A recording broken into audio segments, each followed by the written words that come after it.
Hi guys, welcome back to my channel. So for today's video, I just want to talk about what I have been doing in the classroom. For those of you who don't know, I teach 5th grade. And 5th graders need to know how to restate, answer, cite, and explain.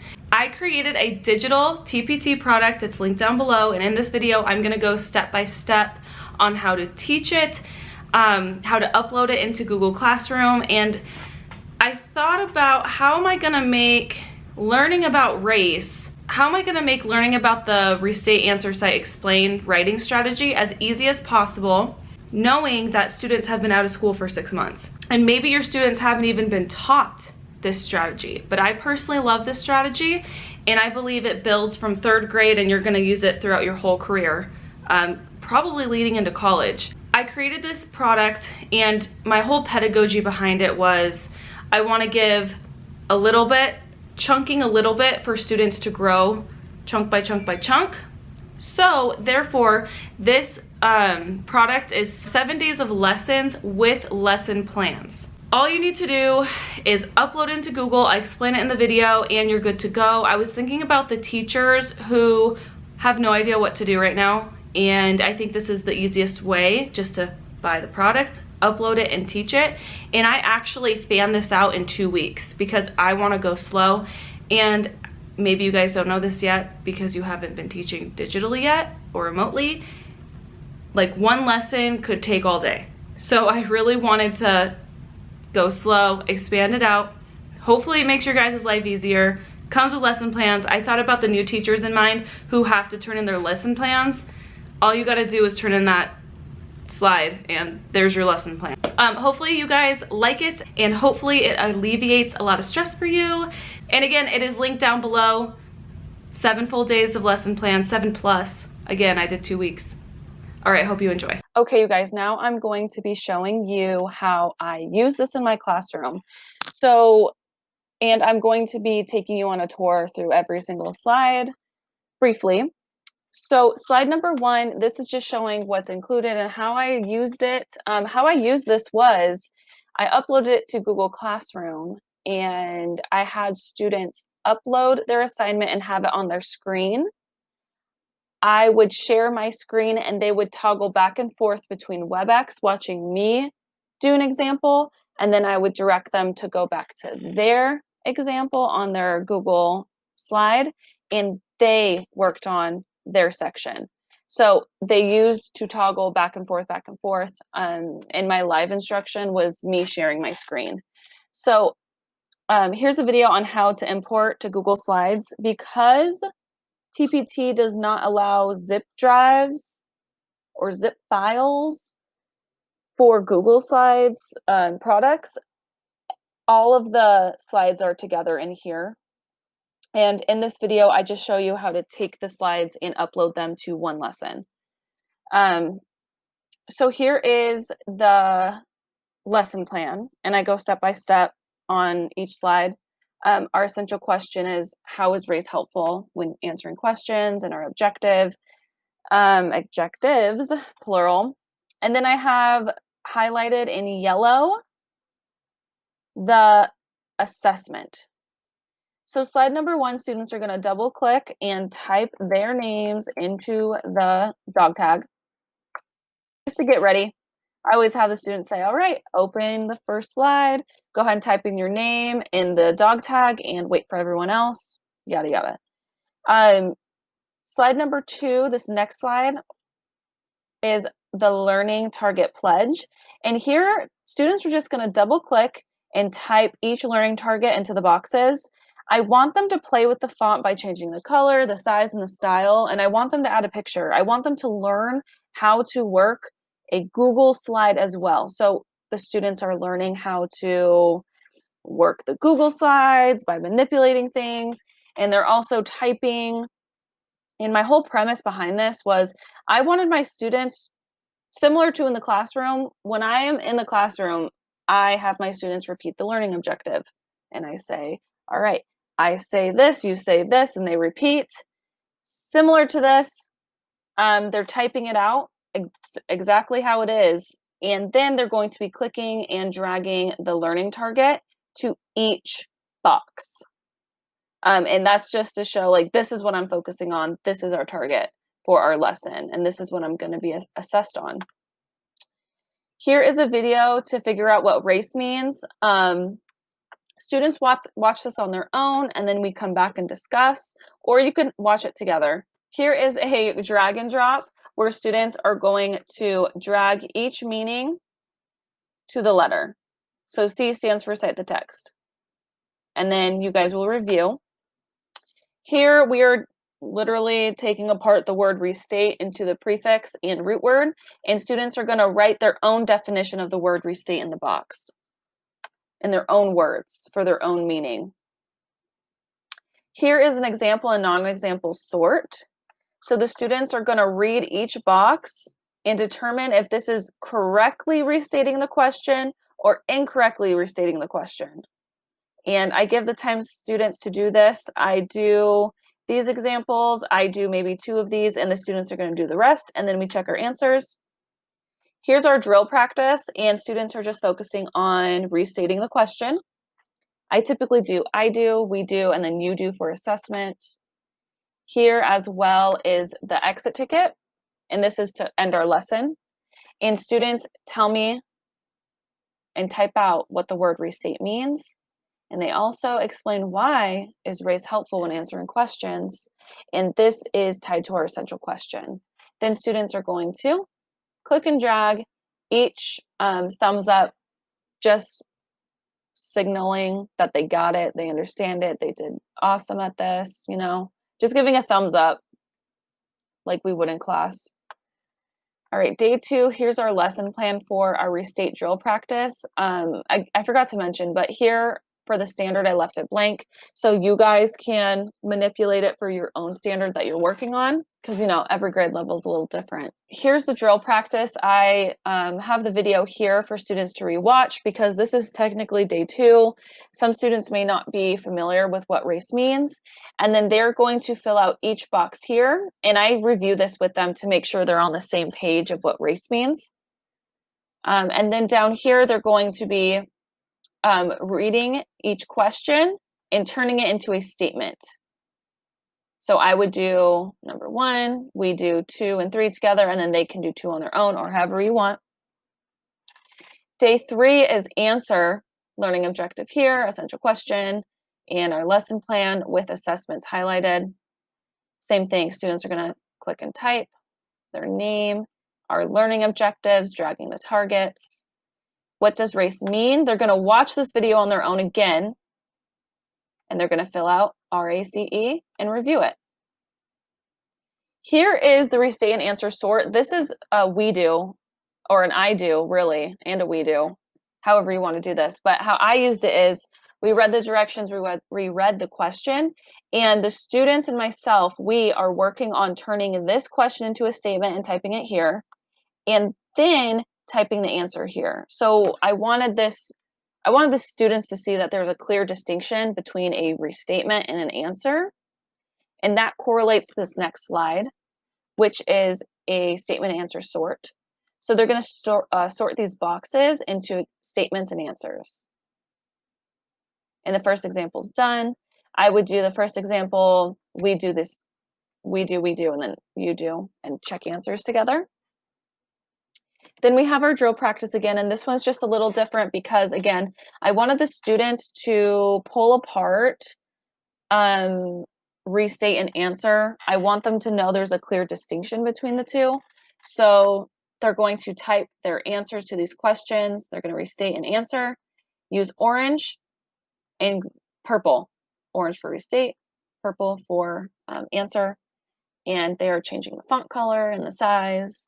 Again, I want my students to learn how to manipulate and use Google Slides as well, because it's going to help them in the long run. And then here's our exit ticket. So here I would use this for assessment number 3, and I would also use this exit ticket for assessment. Students are going to follow the directions, they're going to answer the question, and then they're going to separate their question into restate and answer. And they are going to click and drag the thumbs up. All right, lesson plan for day 4. This is a practice page. And again, I left space here for small group in case you guys want to do small group. that would actually, I think, be a good idea for students who are struggling at this point.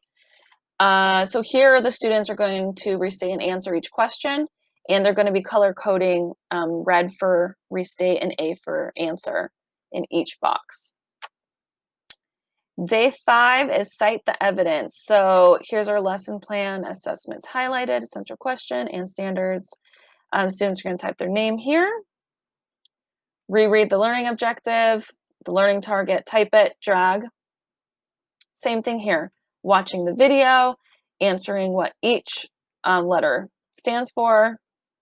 And then here, they're going to watch this video, and this video explains why is it important to cite our information. And then students are going to answer on their own. Why is it important to cite from the text? They're going to answer, restate, and answer, and then check back. Here is our reasonings why to cite from the text.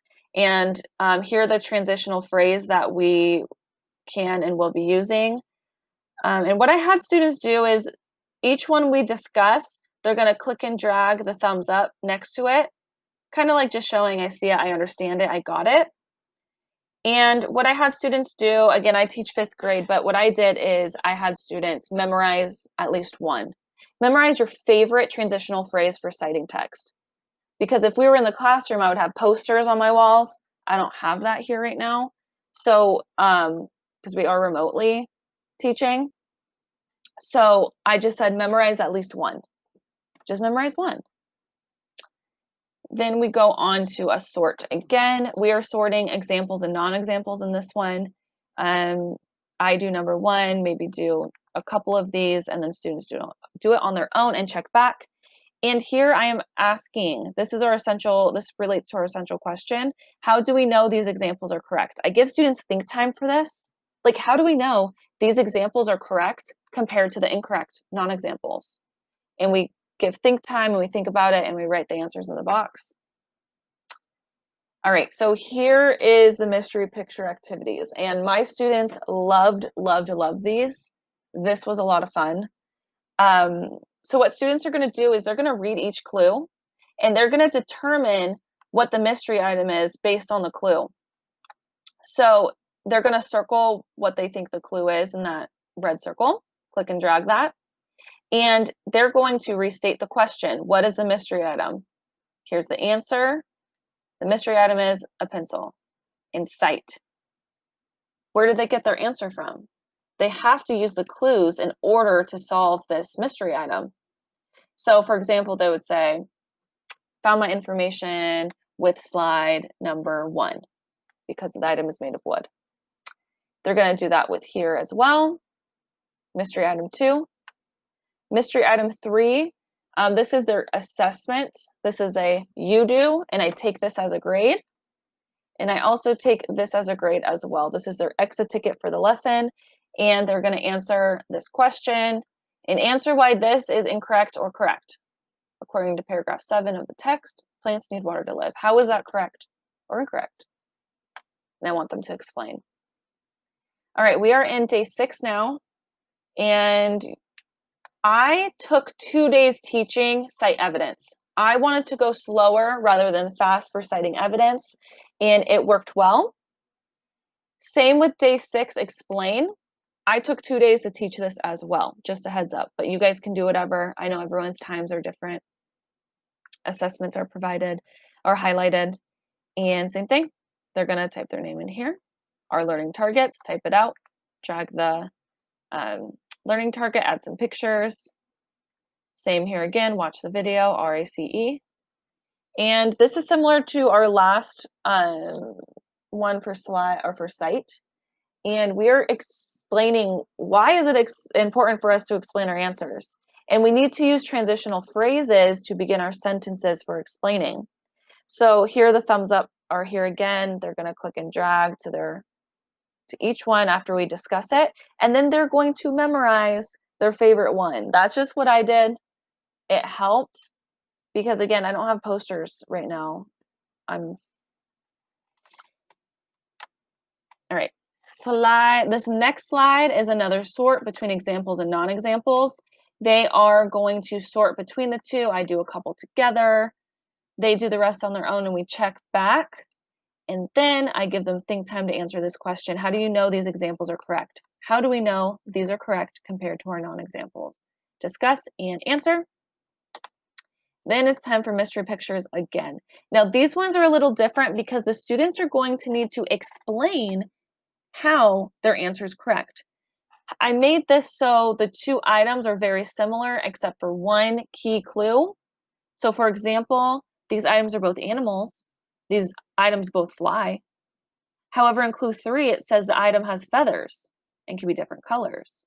So they would write, for example, birds have feathers that can be different colors, something like that.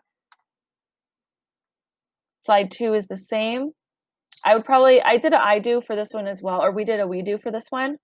We did a we do for this next one with the peanut butter and the jelly. And then they did this one on their own between the donut and the cotton candy.